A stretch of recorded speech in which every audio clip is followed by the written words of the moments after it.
আমাদের অনুষ্ঠান সম্পন্ন হয়েছে। সেবা দেওয়ার জন্য এটাকে জাতীয় দিবস হিসেবে কনভার্ট করেছিল আমেরিকার স্বাস্থ্য দপ্তর। তারপরে থেকে 1974 সাল থেকে এই ডেটা আমরা পালন করি। তো প্রত্যেক হসপিটালে কঠিন পরিস্থিতির মধ্যে দিয়ে কাজ, এত সারা বছরই কঠিন পরিস্থিতির মধ্যে দিয়ে কাজ করে। নার্সেস ডে বলতে স্পেশাল কোনো ডে হয় না, প্রত্যেক দিনই এদের নার্সেস ডে। আজকের দিনটাকে ওরা স্পেশালভাবে উদযাপন করছে রক্তদানের মাধ্যমে, এবং নার্সরা ভালোই রক্ত দিচ্ছে, প্রায় 22 জন দেওয়া হয়ে গেছে। আর এই মুহূর্তে আমাদের রক্তটার প্রয়োজনও ছিল, প্রচুর ঘাটতি ব্লাড ব্যাঙ্কের। প্রত্যেক দিনই আমরা কিছু পেশেন্টকে ফিরিয়ে দিতে বাধ্য হই, তবে এই মুহূর্তে ঠিক আছে। পরপর 2টো ক্যাম্প হলো, আশা করি চালিয়ে নিতে পারবো। এই মরশুমে রক্ত ঘাটতির অন্যতম কারণ ভোট চলছে আর গরম, অত্যাধিক গরম। আপনার নাম? ডক্টর মানবেন্দ্র মণ্ডল।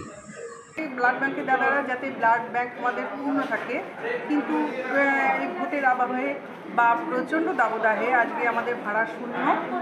আমরা নার্সিং কর্মীবৃন্দ এবং সমস্ত নবদ্বীপ স্টেট জেনারেলের কর্মীবৃন্দ মিলে আজকে একটি নার্সিং এর তরফ থেকে উদ্যোগ নিয়ে শুরু করেছি রক্তার্পণ উৎসব, ব্লাড ডোনেশন ক্যাম্প। তাতে সবার স্বতঃস্ফূর্ত যোগ পেয়েছি, এবং এইভাবে যে আমরা ছোট্ট ছোট্ট থ্যালাসেমিয়া শিশু, গর্ভবতী মায়েরা রক্তের অভাবে বারবার ফিরে যাচ্ছেন, তাদের আমরা হয়তো আজকে কিছুটা হলেও হেল্প করতে পারবো, কিছু জীবন বাঁচাতে পারবো। তার জন্য আমরা এই আয়োজনটা করেছি, এবং আমাদের এই আয়োজনে সহযোগিতা করার জন্য আমাদের সুপারিনটেন্ডেন্ট মহাশয়, আমাদের নার্সিং সুপারিনটেন্ডেন্ট, আমাদের ব্লাড ব্যাঙ্কের এমও এবং আমাদের আদার এমওরা যেভাবে সাহায্যের হাত বাড়িয়ে দিয়েছেন, তার জন্য আমরা খুবই কৃতজ্ঞ। এবং আমরা চ্যানেলকেও খুব ধন্যবাদ জানাচ্ছি আমাদের এই প্রোগ্রামটা জানাবার জন্য সবাইকে, যাতে সবাই এভাবে যদি একটু এগিয়ে আসে সব হাসপাতাল, তাহলে হয়তো আমরা রোগীর জন্য রক্তের জন্য বর্ধমান নবদ্বীপ কান্নাকাটোয়া করতে হবে না।